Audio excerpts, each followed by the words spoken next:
আসসালামু আলাইকুম everyone, welcome back to my channel Bangladeshi blogger Momnur. I hope সবাই ভালো আছেন, আমিও আলহামদুলিল্লাহ ভালো আছি। আজকে আপনাদের সাথে শেয়ার করব সংসারে কিছু টেকনিক জানা থাকলে সংসারের কাজগুলো আপনার কাছে একদম পানির মতো সহজ মনে হবে। তো প্লিজ পুরো ভিডিওটি ধৈর্য সহকারে দেখার অনুরোধ রইল। কোথাও কোনো অংশ আপনার ভালো লেগে যেতে পারে। যে টেকনিকগুলো কাজে লাগিয়ে প্রতিনিয়ত আমি আমার সংসারটাকে একদম ইজিভাবে সংসারের সমস্ত কাজ শেষ করতে পারি, সেই টেকনিকগুলো হলো ভোর ভোর আপনাকে ঘুম থেকে উঠতে হবে, কোরআন তেলাওয়াত করতে হবে, নামাজ আদায় করতে হবে। আর তারপর হচ্ছে কিছুক্ষণ যদি আপনার হাঁটার প্রয়োজন মনে করেন, তাহলে আপনি কিছুক্ষণ বাইরে থেকে হেঁটে আসবেন। আর এসে হচ্ছে বাচ্চাকে স্কুলে পৌঁছে দিয়ে আসার সময় আপনি হচ্ছে সবজি নিয়ে আসবেন, যেহেতু সকালবেলা ভ্যান গাড়িগুলো থাকে আর সকালে বাচ্চাদের স্কুলের টাইমটাও থাকে। তো একই সাথে কিন্তু আপনার ২ টা কাজ হয়ে যাচ্ছে। তো আপনি চাইলে এই টেকনিকটি ফলো করতে পারেন। তারপরে এসে হচ্ছে আপনি নাস্তা পানি তৈরি করবেন। তো আমি অফ ক্যামেরা নাস্তা পানি তৈরি করে, যেহেতু আমার হাসব্যান্ড ঘুমে, বাচ্চা ঘুমে, ছোট বাচ্চা, যার কারণে আমি ওইভাবে টিস্যু পেপার মুড়িয়ে বক্সে পরে রেখে দিয়েছি, যাতে হাসব্যান্ড আর বাচ্চা যখন ঘুম থেকে উঠবে তখন তারা গরম গরম খেতে পারবে। এটাও কিন্তু একটা ট্রিক্স বলা যায়। তো এদিক দিয়ে হচ্ছে টেবিল ক্লথটা ভালো করে আমি মুছে নিয়ে তারপর হচ্ছে এখন হচ্ছে একটা ভেজা কাপড়ের সাহায্যে ভালো করে মুছে এখন হচ্ছে বইগুলো গুছিয়ে নিয়েছি। আর এলোমেলো যে বইগুলো ছিল, বই খাতা যেগুলো লাগবে না সেগুলো সরিয়ে ফেলেছি। আর সরানোর পর টেবিলটা কিন্তু একদম সিম্পল হয়ে গেছে, দেখতে কিন্তু খুবই ভালো লাগছে। আর আমি এভাবে গুছিয়েও রাখি সব সময়। এখন চলে আসছি কিচেন সেলফটা পরিষ্কার করব, প্লাস হচ্ছে গুছিয়ে রাখবো। আর এই কিচেন সেলফটা মোটামুটি সবার বাসাতেই আছে। আর এত বেশি ধুলাবালি পড়ে, যেগুলো আসলে প্রতিদিনে আমাদের ক্লিন করতে হয়। এমন কিছু কাজ আছে হয়তো সপ্তাহে করা লাগে, আর এমন কিছু কাজ আছে প্রতিদিন আমাদের একই কাজ করতে হয়। তো ফাইনালি হচ্ছে আমি পুরো কিচেন সেলফটাকে গুছিয়ে নিলাম। এখন তো কিচেন সেলফটা গুছিয়ে ফেলেছি, এখন চলে যাব অন্য একটা সেলফের উপরে যে অংশটা আছে সেটা ক্লিন করে নেব। আর এরকম আমাদের বাসায় অনেকের এই জার আছে, যেমন বিস্কিটের জার, আটার জার, মুড়ির জার, সবগুলো জারকেও সপ্তাহে অন্তত একদিন ক্লিন করলে আপনারা একদম সব কিছু চকচকে এবং ঝকঝকে থাকবে।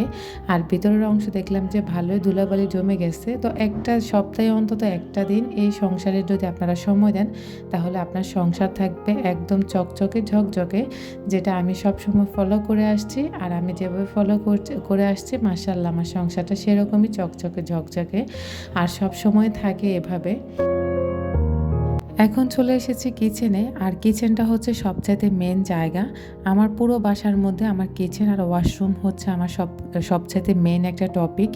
কিচেন আর ওয়াশরুম যদি পরিষ্কার পরিচ্ছন্ন থাকে, তাহলে আমার আর কিচ্ছু লাগে না, কারণ কিচেনে খাবার দাবার তৈরি হয়। পরিবারের সবার সুরক্ষার কথা চিন্তা করে আমি কিন্তু কিচেনটাকে প্রতিনিয়ত ২ থেকে ৩ বার পরিষ্কার করতে হয়। এটা মনে হয় আমার সকল প্রিয় আপুরাই করে থাকে, তো আমিও কিন্তু তার ব্যতিক্রম নয়।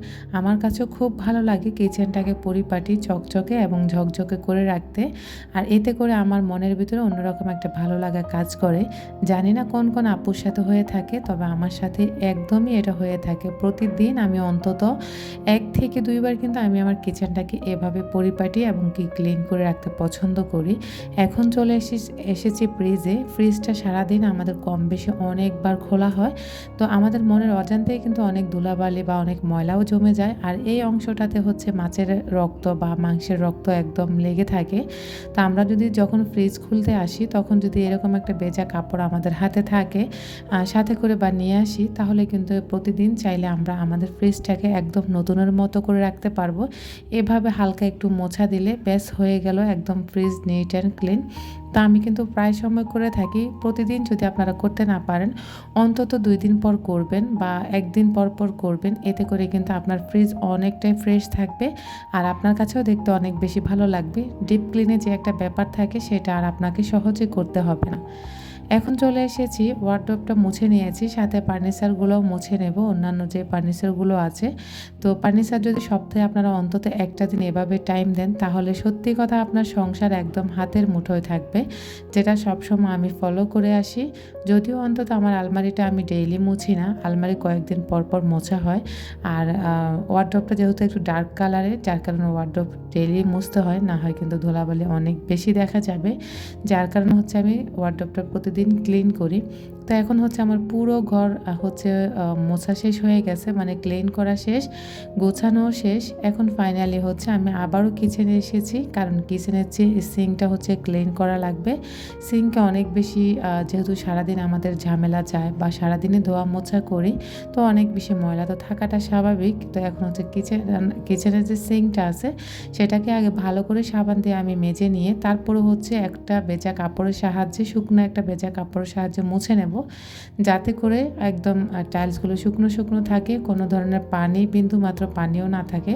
আর এতে করে আপনার কিচেন থাকবে নিট অ্যান্ড ক্লিন। আর আপনি যদি আজকের এই সমস্ত টিপসগুলো ফলো করে থাকেন, ফলো করে কাজ করেন, ইনশাআল্লাহ আপনার পুরো সংসার থাকবে আপনার হাতের মুঠোয়, একদম চকচকে ঝকঝকে যাকে বলা হয়। আপনার নিজের কাছেও ভালো লাগবে। আর ফাইনালি হচ্ছে আমার সমস্ত কাজ শেষ। আর এভাবে যদি আমি কিন্তু আবার মাঝে রান্নাও করেছি, এখন ঘরও মুছবো। সবশেষে কিন্তু আমি ঘরটা ক্লিন করে নেব, মানে মুছে নেব। আর ঘর মোছার পরে আমার পুরো সংসার এখন আমার হাতের মুঠোয়। আর আমার এখন আর সারাদিনের কোনো কাজ নেই। আমি হচ্ছে খুব সকাল সকাল উঠেছি, যেহেতু রান্না বান্না প্লাস বাজার করা, বাচ্চাকে খাওয়ানো, স্কুলে নেওয়া, সমস্ত সব কিছু করে ফেলেছি। চাইলে আপনারাও আমার এই টিপসগুলো ফলো করে আপনারা আপনাদের সংসারকে এভাবে হাতের মুঠোয় রাখতে পারেন।